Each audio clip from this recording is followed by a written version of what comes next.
Dear students, in my previous video, I have discussed in detail about the process of spermatogenesis.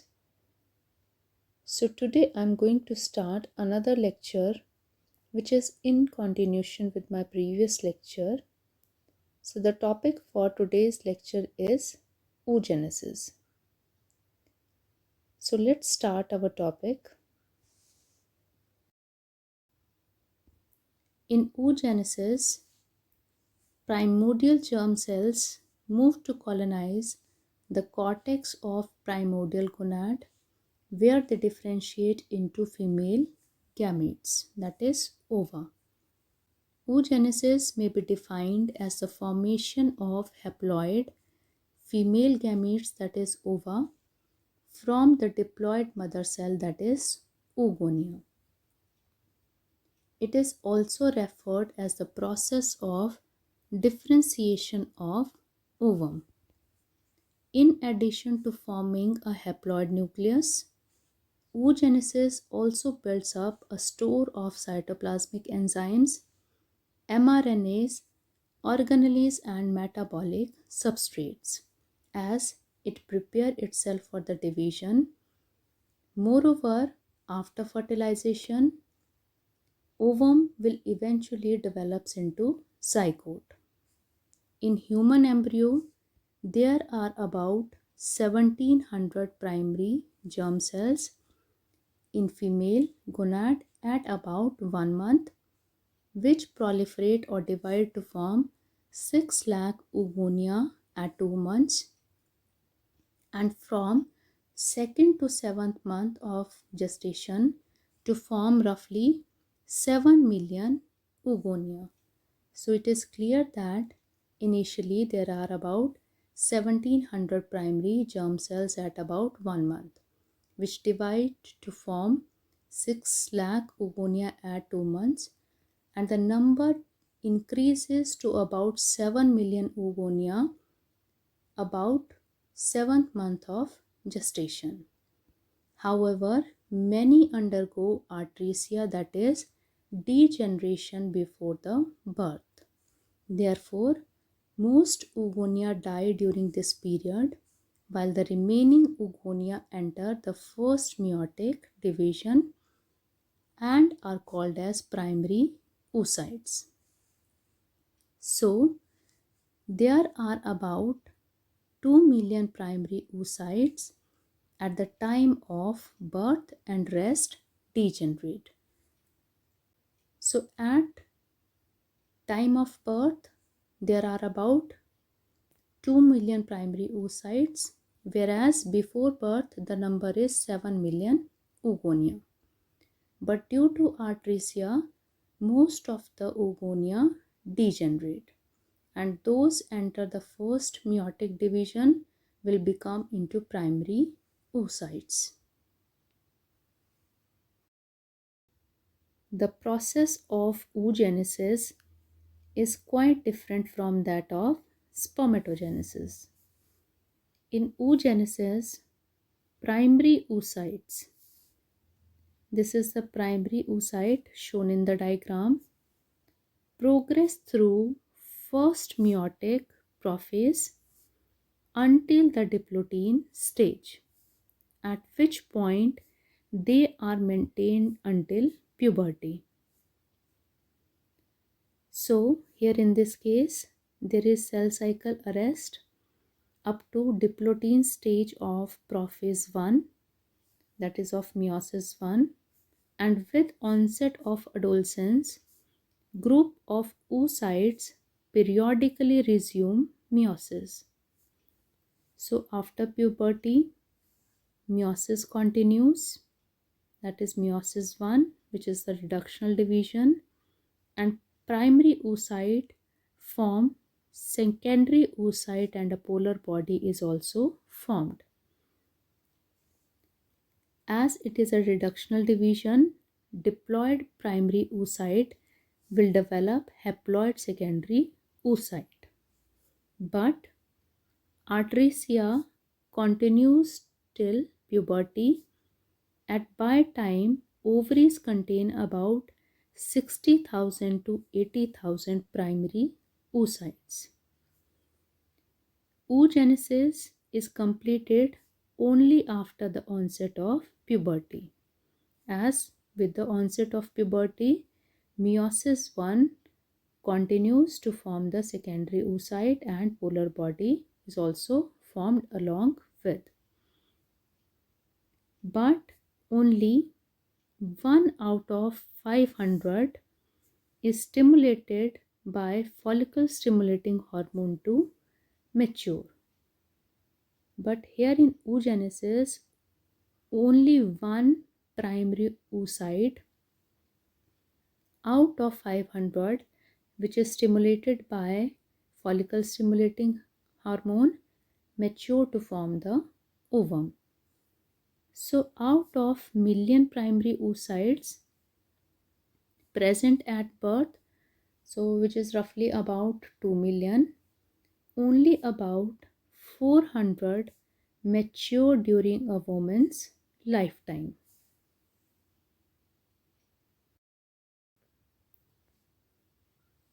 Now let's see the mechanism of oogenesis.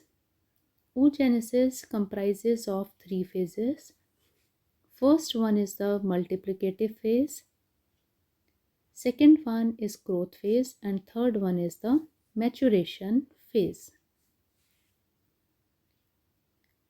Multiplicative phase takes place in the ovaries of female fetus, that is of unborn female. In this phase, oogonia increases its number by process of mitosis. Therefore, diploidy is retained. In growth phase, primary oocyte accumulates certain nutritive substances such as yolk, proteins, fats. The number of mitochondria are also increases. DNA replication also takes place as it prepares itself for the division. This phase occurs each month in ovary of female after puberty. Then the third phase is the maturation phase. In maturation phase, meiosis 1 and meiosis 2 takes place. Meiosis 1 is arrested up to diploid stage of prophase 1, and with onset of puberty, meiosis 1 continues, which is the reductional division, and hence haploid secondary oocyte and first polar body is formed. Then secondary oocyte undergoes meiosis 2, which is the equational division, to form mature ovum, and again a polar body is formed. The first polar body also divides to form 2 more polar bodies. Hence, by the process of oogenesis, a mature ovum and 3 polar bodies are formed. This mature ovum, by the process of fertilization, develops into diploid zygote. So first phase is the multiplicative phase. During this phase, primary germ cells of germinal epithelium undergoes rapid mitotic divisions to produce groups of diploid egg mother cells called as oogonia.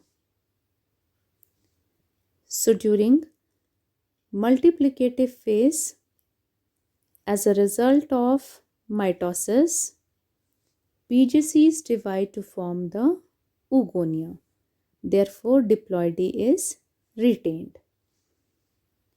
Each group is initially in the form of a cord called as egg tube of Flügger, which later forms a rounded mass, the egg nest. So newly formed oogonia are in the form of a cord.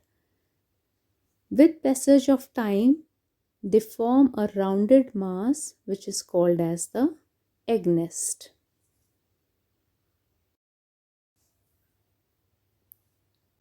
Growth phase is a very important phase of oogenesis. However, oogenesis is comparatively longer than the growth phase of the spermatogenesis. During oogenesis, only one oogonium of egg nest is transformed into diploid primary oocyte, while other oogonia of egg nest form a nutritive follicular epithelium around it. So, only one oogonium of egg nest will eventually develops into diploid primary oocyte, while the rest of the oogonia surround it and form nutritive follicular epithelium which provide nourishment to the developing oocyte and then to the developing zygote. The structure is now called as primary follicle. In growth phase, the size of primary oocyte increases enormously. This is due to accumulation of large amount of fats and proteins in the form of yolk, and the process is called as vitalogenesis, and this get concentrated toward the lower portion of the egg, forming vegetative pole or the vegetal pole. The cytoplasm of the oocyte also becomes rich in RNA, DNA, ATP, and enzymes. During growth phase, tremendous changes occur in the nucleus of primary oocyte. The nucleus becomes large due to increased amount of nucleoplasm and is called as germinal vesicle. The nucleolus also become large or its number is multiplied due to excessive synthesis of ribosomal RNA by ribosomal DNA of nucleolar organizer region of chromosomes. The chromosomes also change their shape and become giant lamb brush chromosomes, which are directly related with the increased transcription of messenger RNA and active protein synthesis in the cytoplasm. Gene amplification or redundancy of rDNA genes for rapid synthesis of rDNA takes place. Number of mitochondria, and Golgi body also increases. Cortical granules appear in the egg cortex region and a thin vitelline membrane is also secreted around the egg cortex. So during growth phase, a number of changes takes place in the primary oocyte as fat and proteins get accumulated and yolk get concentrated towards the vegetal pole. Nucleus also changes because of the amount of nucleoplasm increases and it is called as the germinal vesicle. Nucleolus also become large or its number is multiplied. Chromosomes become giant and are called as giant lamb brush chromosomes. Due to transcription of messenger RNA, there will be active protein synthesis. Mitochondria, and Golgi bodies will increase in their number. Cortical granules will appear in the egg cortex region and a vitelline membrane is secreted around the egg cortex.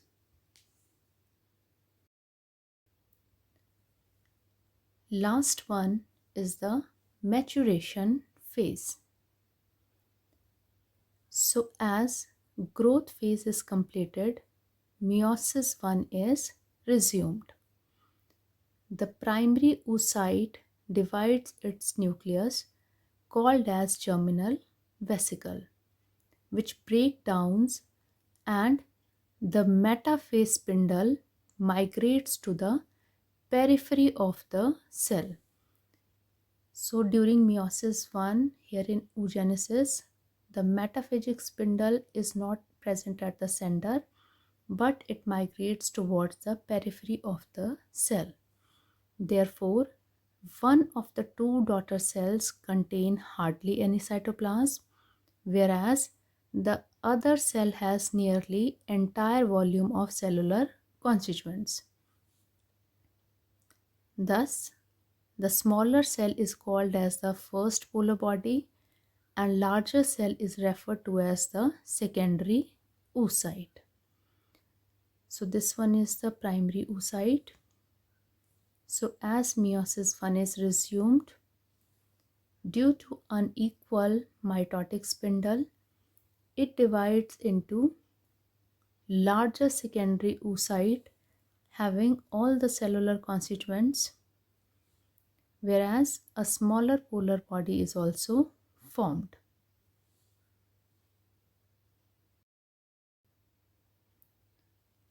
So, during second division of meiosis, that is meiosis 2, a similar unequal cytokinesis takes place. Therefore, most of the cytoplasm is retained by the mature egg, or also called as the ovum, and a small secondary polar body called as polocyte receives little more than the haploid nucleus, like that of the meiosis 1. The mature haploid ovum is called as the ooted.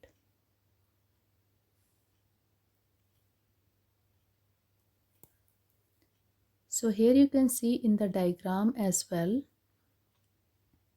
this one is the secondary oocyte. It undergoes meiosis to form mature ovum, which is large sized, and smaller one, that is secondary polar body, is also formed.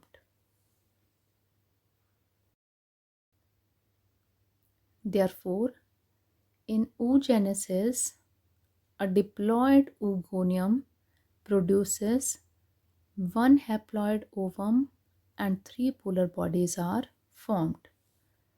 So in this diagram, this one is the primary oocyte.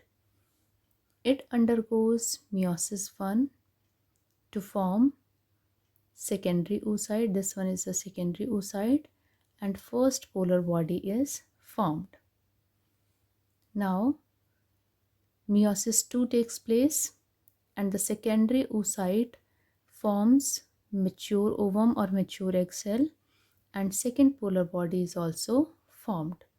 Simultaneously, the first polar body also undergoes meiosis 2 and form two more polar bodies. So therefore, in process of oogenesis, diploid oogonium form three polar bodies in all, and a mature ovum is also released. The polar bodies are sterile and quickly degenerate. In humans, secondary oocyte stage releases ovum from the ovary and matures in the female oviduct. So, in case of humans, secondary oocyte stage releases the ovum from that of the ovary. Fertilization takes place in the fallopian tubes, whereas implantation takes place in the uterus region.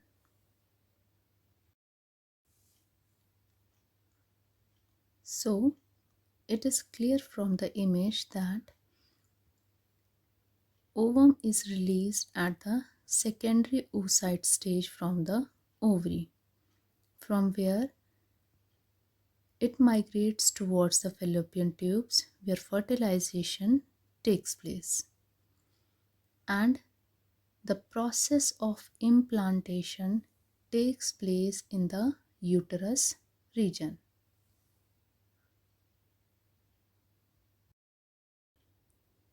However, there are certain exceptions to the process of oogenesis. In few species of animals, meiosis is fairly modified, such that the resulting gamete is diploid. Otherwise, in normal oogenesis, the gamete formed is haploid, but in certain cases, the resulting gamete is diploid and need not to be fertilized to develop. Therefore, it doesn't need the process of fertilization to develop. Such animals are said to be parthenogenetic, and the process is called as the parthenogenesis. For example, in the fly Drosophila mangaberae, one of the polar bodies act as sperm and fertilizes the oocyte after second meiotic division.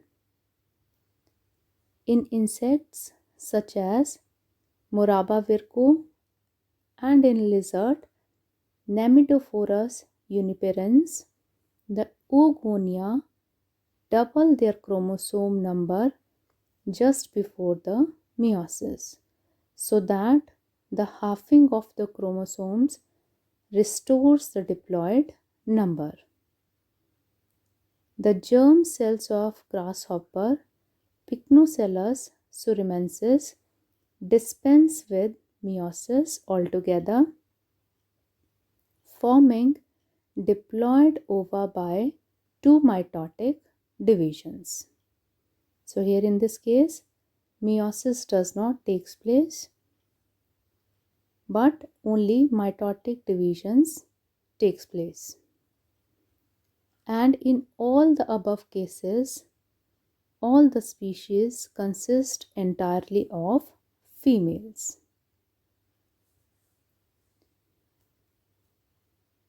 On the other hand, other species, haploid parthenogenesis is widely used not only as means of reproduction but also as mechanisms of sex determination. For example, in Hymenoptera such as bees, wasps and ants, unfertilized eggs develop into males, whereas fertilized eggs being diploid develop into females. The haploid males are able to produce sperm by abandoning the first meiotic division, which is the reductional division, thereby forming two sperm cells through second meiosis.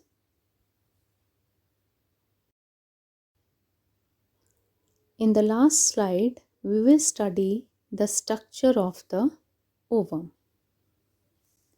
So as we have studied earlier, that ovum refers to the secondary oocyte stage in the oogenesis, where the second maturation division is yet to occur.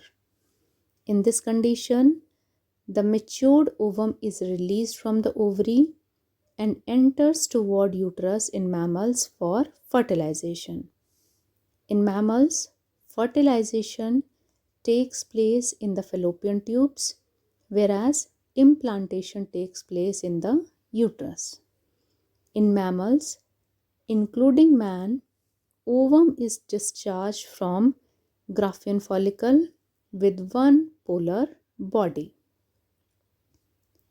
Now let's understand the structure of ovum. Each ovum is a rounded and non-motile structure. In mammals, the size of egg is extremely small. It is about 0.15 mm. The cytoplasm of egg is called as ooplasm and it is alecithal. That means egg is either yolkless or negligible amount of yolk is present. The peripheral layer of ooplasm is called as cortex, and it contains many microvilli and cortical granules. The nucleus is large and centrally placed in mammals, but towards the animal pole in yolky eggs, for example in amphibians. It absorbs cytoplasmic liquid and swells into germinal vesicle. In humans, ovum is covered by a thin vitelline membrane. This is the vitelline membrane shown in the diagram, which is further covered by another primary membrane known as zona pellucida. So this one is the zona pellucida. There is a narrow space between these two membranes known as perivitelline space. This is the perivitelline space. During discharge of ovum from Graafian follicle, several layers of epithelial cells adhere to the outer surface of zona pellucida and are arranged radially, forming corona radiata. So this is the corona radiata having follicle cells. So this is the structure of ovum. So dear students, this is all for today's lecture. Hope you have liked the lecture and understood the topic clearly. Thank you and stay connected.